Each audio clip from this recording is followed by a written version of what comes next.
வணக்கம் அன்பர்களே. அஸ்ட்ரோசிரி சேனல் வாயிலாக நான் உங்கள் அஸ்ட்ராலஜர் டாக்டர் சதீஷ். ரிஷபராசி அன்பர்களே, இந்த ஆகஸ்ட் மாதம் என்ன பலன் எப்படி இருக்கும் அப்படின்னு பார்க்கும் பொழுது, உங்க ராசி அதிபதியாக இருக்கக்கூடிய சுக்கிர பகவான் குடும்பஸ்தானத்துல, தனஸ்தானத்துல, வாக்குஸ்தானத்துல குருவோடு சேர்க்கை பெற்றிருக்கு.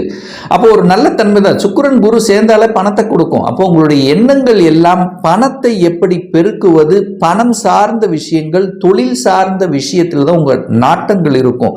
அல்லது குடும்பத்தில் ஏதாவது ஒரு சுப காரியம் செய்யக்கூடிய தன்மை, குடும்பத்தில் ஒரு உறுப்பினரை இணைத்து கொண்டு செயல்படுத்துவது, ஒரு கூட்டு தொழிலை ஆரம்பிக்கிறது, அதன் மூலமாக தன வருவாயை பெருக்கிறது.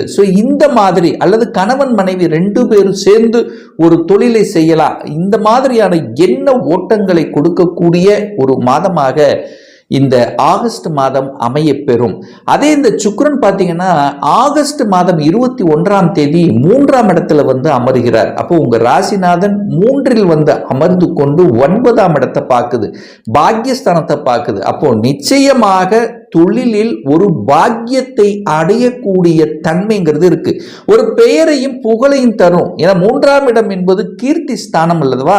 அப்போ 3ஆம் இடம் என்பது முயற்சி ஸ்தானம், கீர்த்தி ஸ்தானம், அதன் மூலமாக புகழையும் கௌரவத்தையும் அடையக்கூடிய தன்மை. அப்ப தொழில் விஷயத்தில் நீங்கள் நினைத்த ஒன்று கண்டிப்பாக நடந்தே தீரும். அதுல எந்தவித மாற்று கருத்து இல்லை.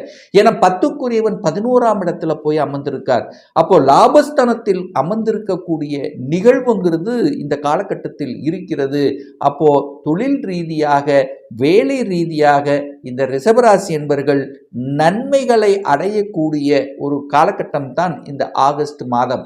அப்போ ஒரு சிலருக்கு பார்த்தீங்கன்னா ப்ரமோஷன் கிடைக்கக்கூடிய அமைப்பு, அதிகாரத்துக்கு செல்லக்கூடிய தன்மைகள் நிச்சயமாக உண்டு அப்படின்னு சொல்லுவேன்.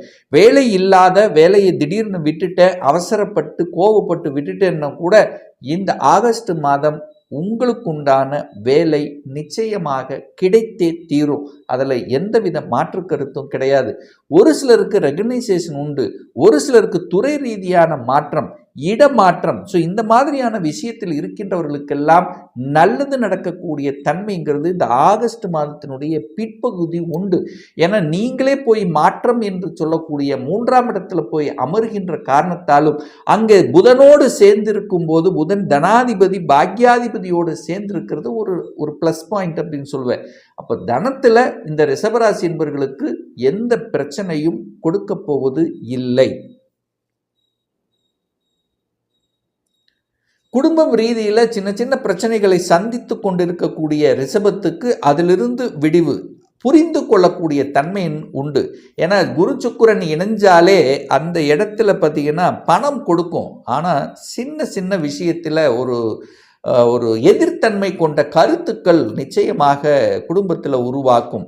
அப்போ அந்த எதிர்த்தன்மை அப்படி கொடுத்து கொண்டிருந்த விஷயங்கள் இப்போ ஒரு சமாதானமாகக்கூடிய தன்மை இந்த ஆகஸ்ட் மாதம் உண்டுன்னு சொல்லுவேன். சின்ன சின்ன கருத்து வேறுபாடுகள் இப்போ இந்த ஆகஸ்ட் மாதம் விலகக்கூடிய அமைப்புல இருக்கிறது. சூரிய பகவான் பார்த்தீங்கன்னா இந்த ஆகஸ்ட் மாதம் 17ஆம் தேதி என்று தன்னுடைய 4வது வீட்டில் வந்து, அதாவது 4க்குரியவன் 4ஆம் இடத்திலேயே ஆட்சி பலத்தோட வலிமையாக்க போறார். அப்போ சுகஸ்தானத்தை பெருக்கிக் கொள்ளக்கூடிய வாய்ப்புகளையும் சந்தர்ப்பங்களையும் நிச்சயமாக உருவாக்கும். இதுல எந்த மாற்று கருத்தும் கிடையாது. சுகத்தை பெருக்கிக் கொள்ளக்கூடிய, அதாவது என்ன, ஒரு வீடு, வண்டி, வாகனம், அசையும் அசையா சொத்துக்கள், இந்த எண்ணங்கள்லாம் கண்டிப்பாக உருவாக்கும் ரிஷபத்துக்கு.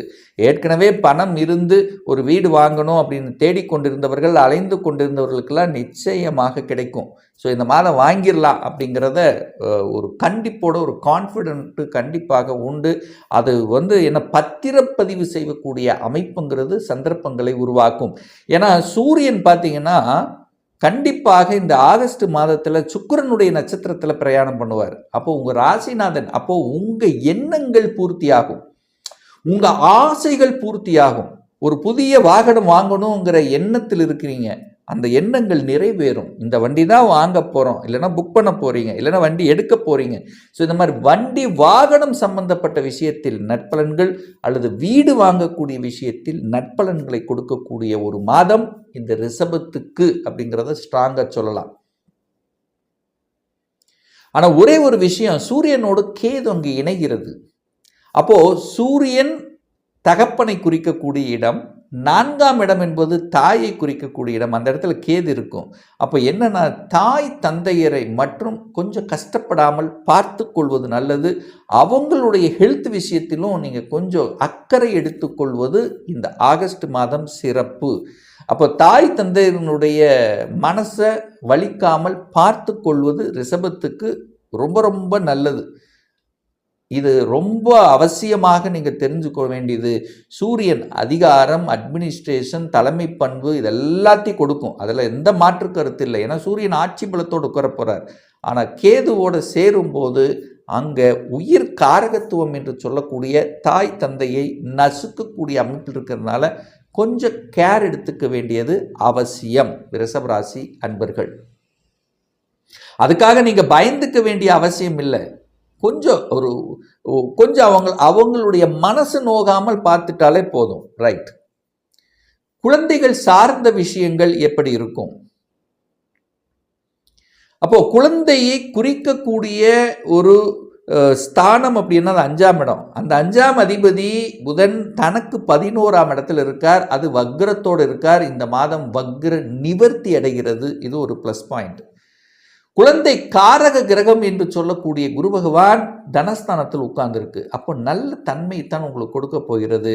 அப்போ குருவால் குழந்தைகளால் அனுகூலம், ஆதாயம், குழந்தைகளுக்கு நல்ல வேலை கிடைக்கக்கூடிய அமைப்பு, குழந்தைகளுக்கு ஒரு சந்தோஷத்தை கொடுக்கக்கூடிய அமைப்பு, ஒரு புதிய என்வாயர்மெண்ட்டில் போகக்கூடிய அமைப்பு, வெளி மாநிலம், வெளிநாடு, வெளியூருக்கு செல்லக்கூடிய அமைப்பு, அங்கே தங்கி படிக்கக்கூடிய வாய்ப்புகள், சந்தர்ப்பங்கள், அல்லது ஏற்கனவே ஸ்கூலில் படிச்சுட்டு இருக்கவங்களுக்கு கூட நல்ல படிக்கணும் அப்படிங்கிற உத்வேகத்தை கொடுக்கக்கூடிய மாதமாக இந்த ஆகஸ்ட் மாதம் நிச்சயமாக அமையப்பெறும். இந்த கடன் விஷயம் அப்படின்னு பார்த்தீங்கன்னா, குரு பார்க்குறார். 8ஆம் அதிபதியாக இருந்து 6ஆம் இடத்தை பார்க்குது. அப்போது நிச்சயமாக கடனுங்கிறது ரிஷபத்துக்கு உண்டு. அந்த கடனை நீங்கள் சுப கடனாக கன்வெர்ட் பண்ணிக்கிங்க, அவ்வளோதான். ஒன்று வீடு வண்டி வாகனங்கள் வாங்குவதற்கு கண்டிப்பாக கடன் ஏற்படுத்தும், அல்லது ஒரு திருமண விஷயத்துக்காக குடும்பத்துக்காக கடனை ஏற்படுத்தும், அல்லது பையனுடைய அல்லது மகளுடைய படிப்புக்காக ஒரு கடன், அப்போது அல்லது தொழிலை விரிவுபடுத்துவதற்கான கடன். ஸோ இந்த மாதிரி சுப கடன்களாக கன்வெர்ட் பண்ணிக்கணும் அப்படிங்கிறது காமிக்குது. ஸோ எப்படி இருந்தால் கடன் என்கின்ற அமைப்பு உண்டு, கடனை பற்றிய எண்ணங்கள், சிந்தனைகள் உண்டு அப்படின்னு நம்ம எடுத்துக்கலாம். அதே சமயத்தில் நீங்கள் பார்த்தீங்கன்னா, இந்த வம்பு வழக்கு சம்பந்தப்பட்ட எந்த ஒரு விஷயத்துக்குள்ளேயும் இந்த ரிஷபராசி என்பர்கள் உள்ளே போகக்கூடாது. அதுக்குள்ளே போனீங்கன்னா தொந்தரவு பிரச்சனையை ஏற்படுத்தும். ஏன்னா 8ஆம் அதிபதி 6ஆம் இடத்தை பார்க்குறார். ஒரு 1000% வழியை கொடுக்கக்கூடிய அமைப்பு இருக்குது. ஆனால் ஒரு சிலருக்கு பார்த்தீங்கன்னா திடீர் அதிர்ஷ்ட வாய்ப்புகளும் வரும். ஏன்னா 8, 6 இந்த மாதிரி மறைந்த ஸ்தான அதிபதிகள் ஒரு வகையில் கனெக்ட் ஆகும்போது 6, 8 இணைவு பெற்றிருக்கும் போது மறைந்துள்ள பணம் உங்களுக்கு வரக்கூடிய வாய்ப்புகள், சந்தர்ப்பங்கள்ங்கிறது நிச்சயமாக உருவாக்கும். 7ஆம் அதிபதி திருமணஸ்தானத்தின் அதிபதியான செவ்வாய் போய் 5ஆம் இடத்தில் இருக்கார். ஆனால் கடந்த சில 3 மாதங்களாக பார்த்தீங்கன்னா அந்த 7ஆம் அதிபதி திருமணஸ்தானத்தின் அதிபதி நீச்சமாக இருந்தார். நீச்சம்னா என்ன? கொஞ்சம் வலுக்குறைவு. அதுக்கப்புறம் கேதுவோடு இருந்தார். இப்போதான் 5ஆம் இடத்துல வந்து உட்கார்ந்துருக்கு. அப்போது நிறைய பேர்த்துக்கு ஒரு காதல் அப்படிங்கிற தன்மையை உருவாக்கும். காதல் இருந்தவர்களுக்கெல்லாம் ஒரு மாதிரி கருத்து வேறுபாடு, கொஞ்சம் மனக்கஷ்டம் இருந்தவர்கள் எல்லாம் ஒன்று சேர்வதற்கான வாய்ப்புகள், அல்லது கணவன் மனைவி கருத்து வேறுபாடு இருந்தவர்கள் எல்லாம் இப்போ ஒரு காதல் கொடுக்கக்கூடிய அமைப்புகள், சந்தர்ப்பங்கள் இருக்கிறது. திருமணம் கைகூடும். 7க்குரியவன் தனக்கு 11ஆம் இடமான லாபஸ்தானத்தில் இருக்கின்ற காரணத்தாலும் அந்த செவ்வாய் பகவான் தனக்கு நேர 11ஆம் இடமான சந்தோஷ ஸ்தானத்தை பார்க்கறதுனால திருமணத்தால் சந்தோஷம், மனமகிழ்ச்சி, குழந்தைகளால் மனமகிழ்ச்சி, குலதெய்வத்தின் அருளால் மனமகிழ்ச்சி. ஸோ இந்த மாதிரி ஒரு நல்ல விஷயங்கள் கொடுக்கக்கூடிய ஒரு மாதமாக இந்த ஆகஸ்ட் மாதம் அமையப்பெறும். பாக்யாதிபதி போய் லாபஸ்தானத்தில் இருக்கிறது ஒரு சிறப்பு தான். 9க்குரியவன் 11ஆம் இடத்தில் இருக்கு. 10ஆம் அதிபதி 11ஆம் இடத்தில் இருக்கிறது சிறப்பு. இந்த ரிஷபத்துக்கு யோகத்தை கொடுக்கக்கூடிய ஒரு கிரகம் அப்படின்னா அது சனி பகவானை சொல்லணும். அந்த சனி பகவான் இப்போ 11ஆம் இடத்தில் அமர்ந்து கொண்டு வக்ர நிலையில் இருக்கின்ற காரணத்தால் என்ன கொஞ்சம் அலைச்சல் திருச்சல் இருக்கும், வேலை பளுங்கிறது இருக்கும், பட் வேலை போகாது, வேலையில் பளு இருக்கும், கொஞ்சம் எதிர்ப்பு பகைங்கிறது இருக்கும். பட் அதையெல்லாம் சமாளிப்பீர்களா அப்படின்னா நிச்சயமாக சமாளிப்பீர்கள். தொழிலில் புதிய யுக்திகளை கடைப்பிடிப்பீங்க. ஒரு சிலருக்கு புதிய ஒப்பந்தங்கள் இருக்கும். வெளிநாட்டு தரப்பு, வெளிநாடு வெளி மாநிலத்தில் ஒரு சில வாய்ப்புகள் இருக்கும். அங்கே ஒரு புதிய நண்பர்கள் கிடைக்கக்கூடிய அமைப்புகள், ஸோ அவர்கள் மூலமாக நல்லது நடக்கக்கூடிய அமைப்பு. ஒரு சிலருக்கு பார்த்தீங்கன்னா ப்ரமோஷன் கிடைக்கும். அதாவது துறை ரீதியான வளர்ச்சிங்கிறது நிச்சயமாக உண்டு. இதில் இந்த ரிஷபத்துக்கு இந்த ஆகஸ்ட் மாதம் நன்மை தரக்கூடிய, நீங்கள் நினைச்ச ஒன்று நடக்கக்கூடிய ஒரு நல்ல மாதமாக அமையும்.